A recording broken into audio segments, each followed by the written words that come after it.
What's up YouTube, it's your boy Nash here, welcome back to the channel and welcome to another episode of Yu-Gi-Oh's Biggest Issue. This week's episode is going to be very intriguing because I'm going to be talking about Hidden Arsenal 6 Omega XYZ and the introduction to Spellbook format. You guys are probably wondering, what is Spellbook format? Well, Spellbook format is, I would consider Spellbook format to be the third most broken format in our game's history. Obviously the other two, obviously in second place is none other than Edison format, which I had talked about in one of my earlier episodes, which you guys can definitely check out. And the first, none other than Teledad. Arguably the most broken format ever. Teledad was just a fucking clusterfuck. Literally. Hence the reason why Dark Arm Dragon got banned for so many years. Hidden Arsenal 6 Omega XYZ was released worldwide in English worldwide and in French, German, Italian, and Spanish on July 24th, 2012, and in Korea on November 7th, 2012. What core set came out 1 month later? Return of the Duelist. The set was released just a couple weeks later. Excuse me. Ooh, excuse me. Was released just a month later on August 28th, 2012. Hidden Arsenal 6 was pretty much the prelude to Spellbook format, and the cards that were in the set actually made sort of an interesting difference in the format, because Spellbook format would feature cards like, would literally use up cards like Spellbook, Magician of Prophecy, Justice of Prophecy, just to name a couple. Even Breaker of the Magical Warrior for the back row, for back row removal. Hang on, guys. Damn, that sneeze got my nose running.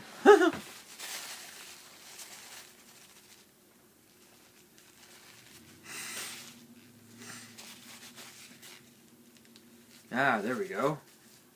I hate it when that happens. I hate it when that happens. Anyway, so there were only a few cards from Hidden Arsenal 6 that became sort of viable, but you would need to have the right cards to summon it, so to speak. Return of the Duelist was kind of a weird set, because not only did this give us the Spellbook cards, it also gave us some new Photon. It gave us Photon support, Noble Knight support, cards for Chronomalies, Heroic Challenger. I think this was the set that introduced us to the Madolche archetype and their gear, and also gave us more of the gear support as well.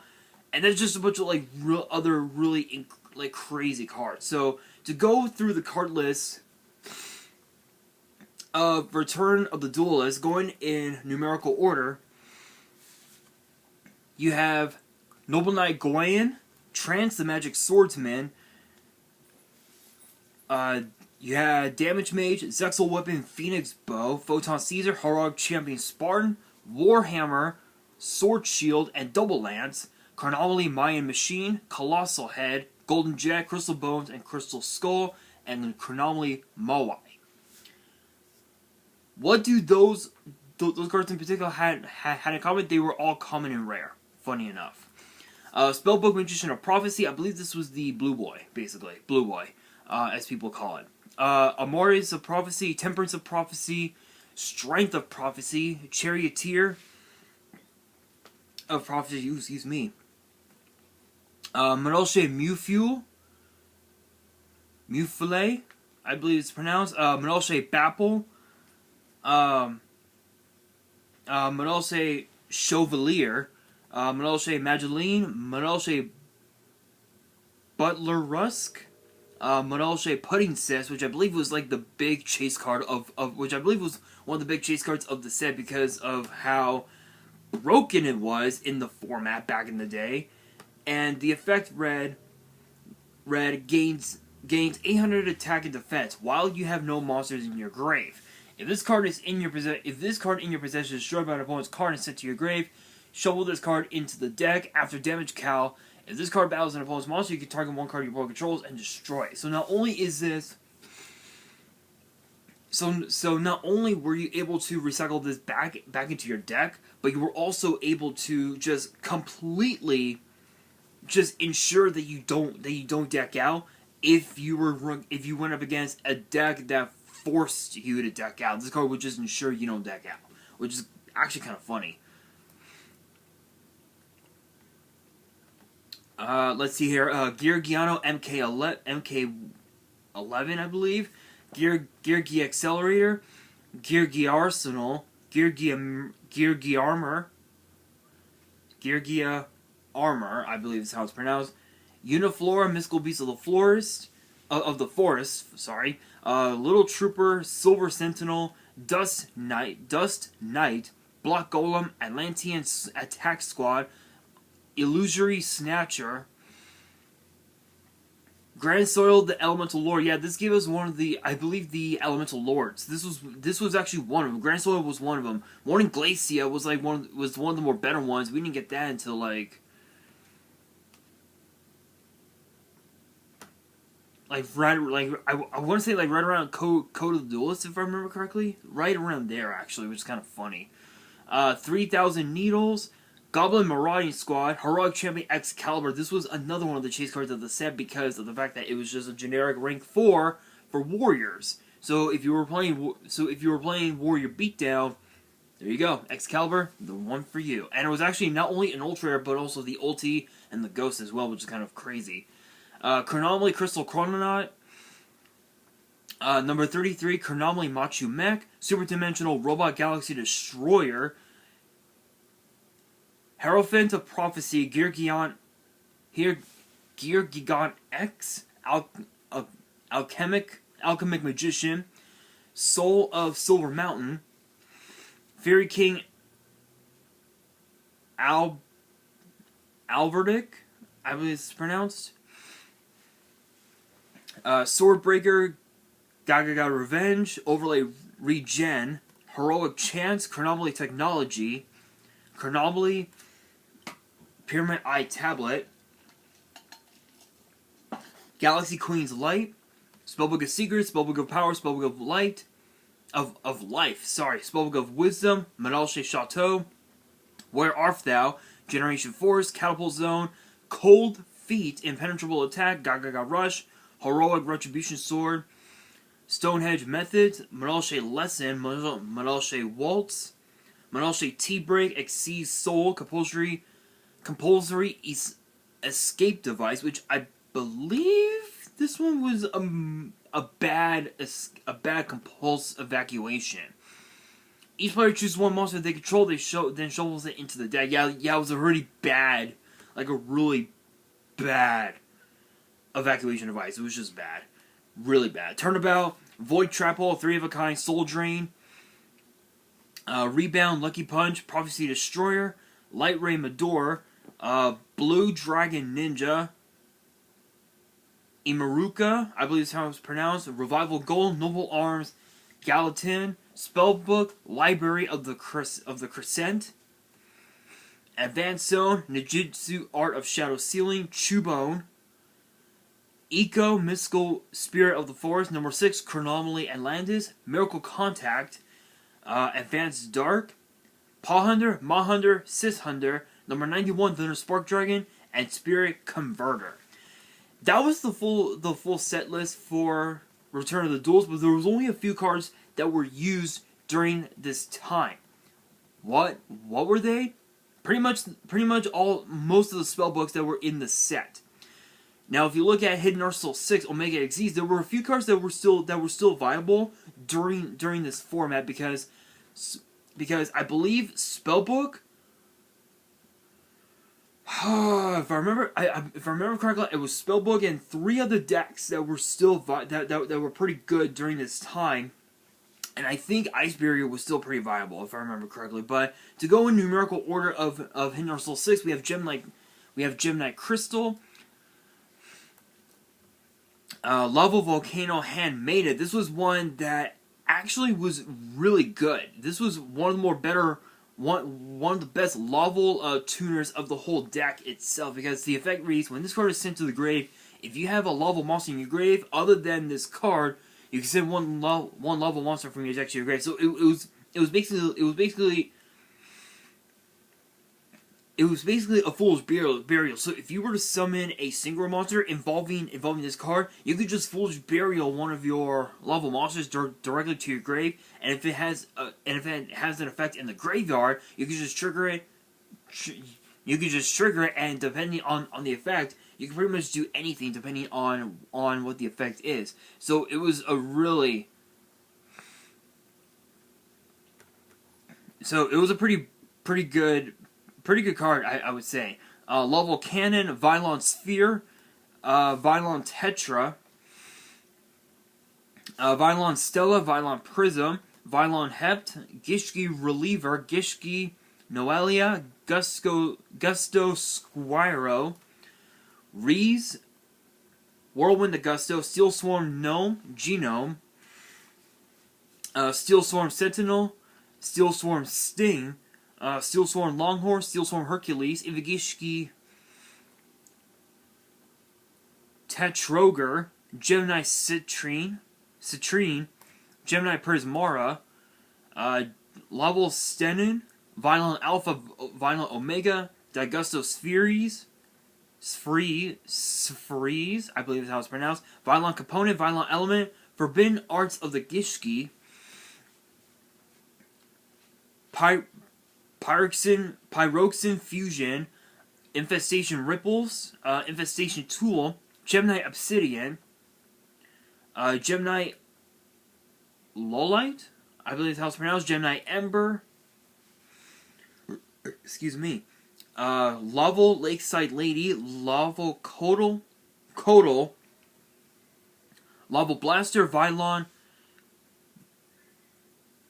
Pentachloro, Chloro, I believe how it's pronounced, I probably butchered it, Vylon Tesseract, Vylon Stigma, Gishki Vision, Gishki Amelia, Gishki Mollusk, Gusto Falco, Kamui, Hope of Gusto, Musto, Oracle of Gusto, Ivagishki Gus Kraken, Gemini Amethyst, Lavalval Dragoon, Digusto Falcos, Gemini Pearl, Lavalval Ignis, Vylon Desigma, Ivagishki Marrowgeist, Digusto Phoenix, Particle Fusion, Vylon Polytope, Vylon Segment, Dust, Flame Blast, Aguamir Illusion, and Whirlwind of Gusto.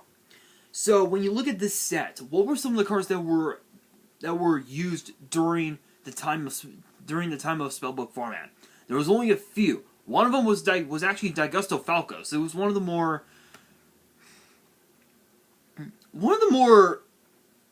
semi useful cards in the format, because even though it did require a non-tuner Gusto, you were still able to make it if you can implement a Gusto package into your deck.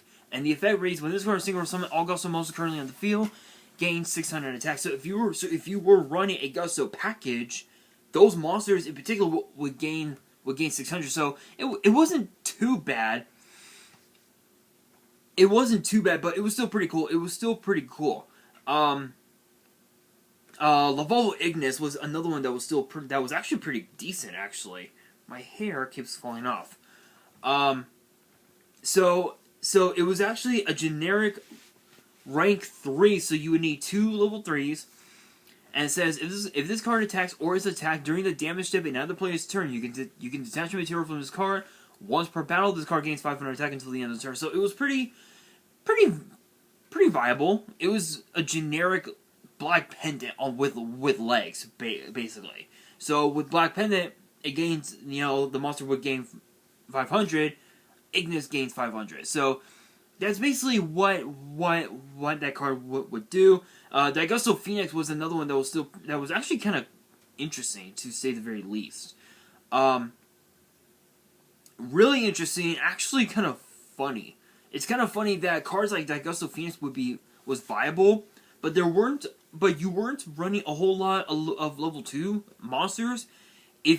But the only level 2 monster that you would be running if you were playing spellbooks was obviously Blue Boy. So the effect of Phoenix Red, once per turn, you can detach one next material from this card to target one face-up wind monster you control. This turn, it can attack twice during each battle phase. Funny enough, it does not say other than this card, meaning you can actually target Phoenix and it can attack twice, which is pretty funny. It was pretty funny, but it was still really good. What else was viable during this time? I would say Marrowgeist. I think Marrowgeist was one of them. Yeah, so Ivigishi and Marrowgeist was another one that was really good because it was a generic rank 4 Xyz that you could run in almost any deck, literally. And the effect red after damage count, if this card destroys an opponent's monster by battle, you can detach one Xyz material from this card, shuffle the destroyed monster into the deck instead of sending it to the graveyard. So that was the funny. So it was kind of funny, but it was a 2100 beater on board, so it wasn't too crazy. It wasn't anything too crazy. Another one that also became sort of okay was Gus Crocken. In fact, Gus Crocken was one of the big reasons why actually got banned. I believe it got banned for quite a while before we got it off the list just recently, within the last year, I believe. And the effect read,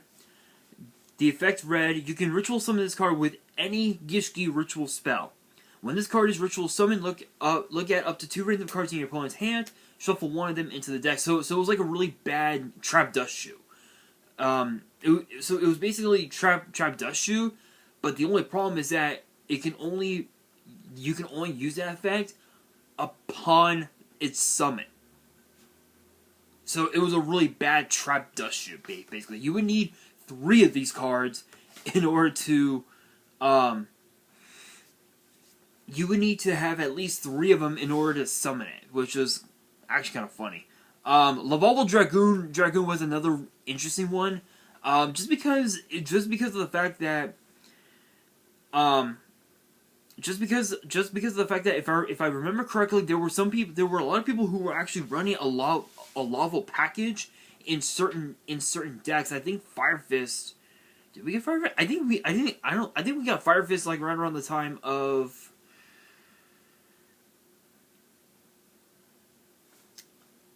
I want to say, I'm trying to think.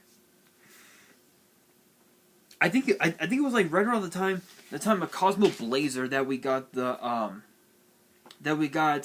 Fire Fist card. So yeah, if didn't it? I think so. I don't remember. I honestly don't remember. It's been forever. It's been forever ago. But the effect of Lavalval Dragoon read, once per turn you can add 1 Laval monster from your deck to your hand, and then send 1 Laval monster from your hand to the grave. So it was basically Dark World Dealings, where you can where it's basically draw 1, send 1 to the grave. So it was a pretty cool effect, but the thing is, it was a 2500 beater on board. Now the question is, was this set decent? Yes, it was. Truth be told, yes, it was decent because of the fact that the Xyz monsters that were used generically during the time of Spellbook format, and one of them and another one of them was Vylon de Sigma, which read, once per turn you can detach 1 Xyz material from this card, To target a face-up attack position effect monster your opponent controls, equip that target to this card. At the start of the damage step, this card battles a monster whose attribute is the same as the card equipped by this effect. Destroy that monster. So it was basically, not only did it have the effects of relinquished, but it also had a sort of a trap hole effect, which was pretty cool. And the craziest part is that you needed 3 level 4 monsters, which wasn't hard to summon to have 3 monsters on board, but it was hard to summon a monster. It was hard to summon an Xyz monster that would require 3 monsters, because one of those monsters could be removed off of the effects of like Trap Hole or Bottomless or whatever. So it was pretty difficult. But if you were able to make a card like Vylon de Sigma, you were pretty much just off to the races. It was just pretty much done from there. Plus it was a 2500 beater on board anyway. So, but now the question remains: what type of deck, what style of deck, if you will, was Spellbook format? So, Spellbook format was probably it was literally like one of the most broken formats ever, and there's one deck in particular that I saw, and I'm actually looking at it right now online, and obviously shout out to the person who had this, who actually had this deck.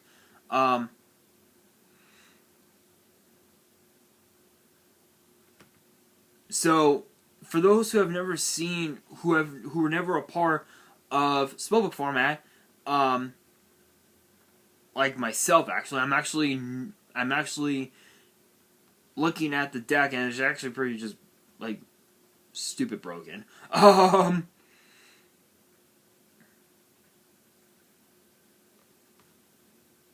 on, guys. Hang on. So this is from a website called Creative Minds. Big shout out to them. Big shout out to the website. No copyrights here, of course. This deck was right around the time that both Hidden Arsenal 6 and Return of the Duelist came into fruition. So to go through this deck list. This is off of Dueling Book, of course, but the cards are as follows. So there were 16 monsters, 19 spells, and 5 traps. The monsters, you had 3 Spellbook Magician of Prophecy, 2 Justice of Prophecy, 3 Temperance of Prophecy, 1 Chariot of Prophecy, 3 High Priestess of Prophecy, 2 Breaker the Magical Warrior,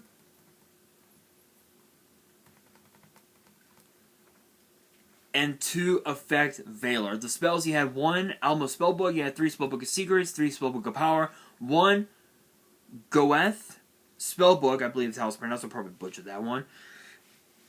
Excuse me. 3 Spellbook of Wisdom, 2 Spellbook of Life, 2 Spellbook Tower of Prophecy, 1 Heavy Storm, 1 Darkhold, 1 Monster Reborn, and 1 Mind Control.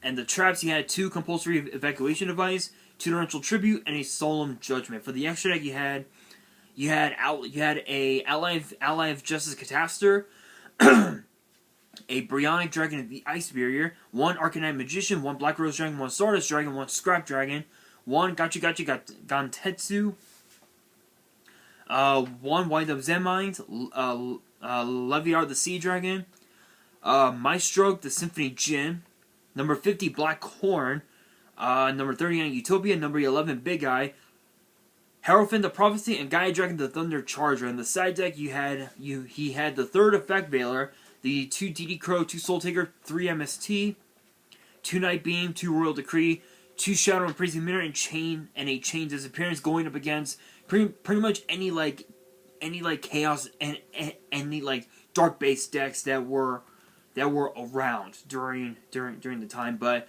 yeah, this deck in particular was kind of interesting. But another card that was also like useful, that was also really useful during the time of Spellbook format was none other than Prophecy Destroyer, which was a 6-star dark spellcaster with 2,500 attack and 1,200 defense, and the effect read: if this card is in your grave, you can banish 3 Spellbook spell cards from your grave, spell summon this card from your grave. So it was like a Monster Reborn with the cost of banishing 3 Spellbooks from your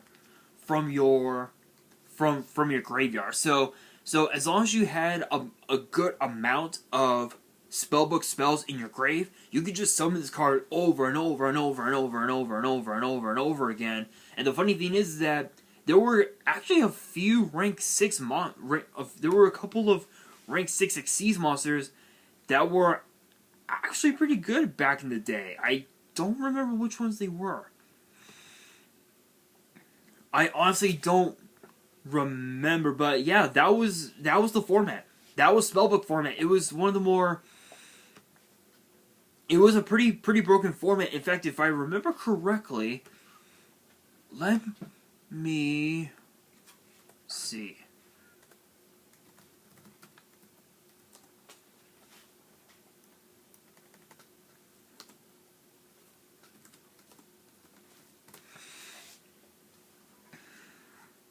If I remember correctly, let's see, maybe this? Let's see, maybe this one? Let's see.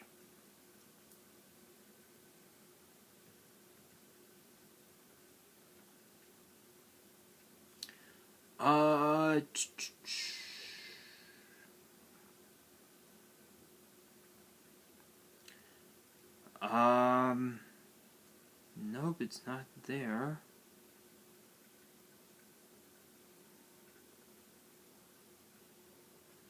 There was, I remember hearing about a YCS that had Spellbook during the time. I don't remember which one though.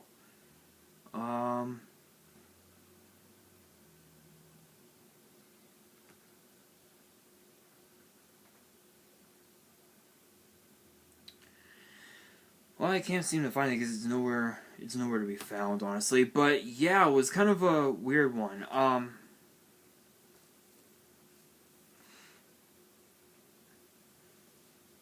Yeah, it's not here. It's nowhere to be found. Alright, I guess not.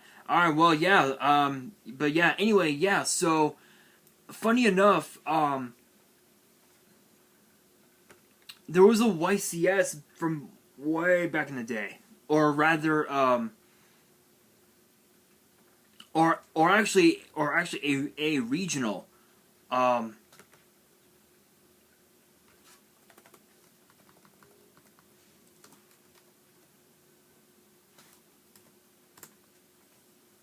from back in the day where it was where a guy had actually got top 8 in at a regional, and I believe it was somewhere, I don't remember. I think he got a top 8, but I don't remember exactly. But yeah, the format for Spellbook was kind of interesting. It was very unique, but it was pretty broken because it was either you were playing Spellbooks or you were playing something else that was basically jank, basically basically jank, which is kind of crazy. But yeah, it was kind of an interesting format. Hidden Arsenal 6 was kind of unique because while it is true that there were a few cards in this form in this set that were viable, there were some that excuse me, that did not seem to be really good, and Gus Crockett was actually one of them because of the fact that, as I said, it was a bad trap dust shoe, basically. Gemini Amethyst was another card that I forgot to mention that was actually pretty decent. Because the effect red must first be fusion summoned. When this card is sent from the field to the grave, return all set spell traps on the field to the hand. So it was like a giant Trunade, but the stats of it was pretty bad. 1950 attack, 2450 defense. You would need to put this in defense to keep it alive on the field. Otherwise, it was done. It was done. So yeah, it was a really bad giant Trunade. Yeah, so this set was not too bad. It did have its ups, it had its downs.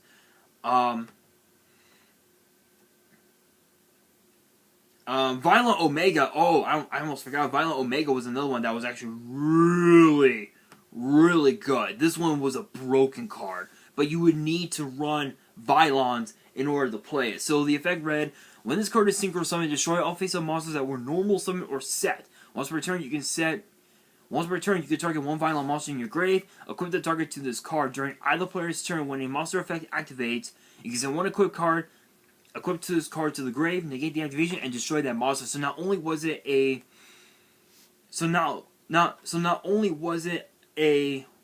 Regeki, but it was also a Solemn Judgment, so to speak, as well. So it was two different cards in one. That card was broken, and it was a 3200 beat stick on board, so it was just too broken. It was just way too broken. So, but that actually brings me to the question of the day.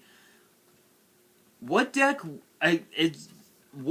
you guys playing during Spellbook format? Let me know in the comments below, and that is going to do it for this video. Hopefully you guys enjoyed. If you did, make sure you guys smash that thumbs up button. If you guys are new to the channel, you guys want more episodes of Yu-Gi-Oh's Biggest Issue, which gets posted every Friday. Make sure you guys subscribe to the channel and hit that notification bell so you guys don't miss out on any new content that comes your way. And be sure to follow me on Twitter and Instagram. All the links will be down in the description below. And if you guys have any fan mail that you want to send me and want me to open up on the channel, my address will also be in the description as well. And on that, this is your boy Nash, signing out.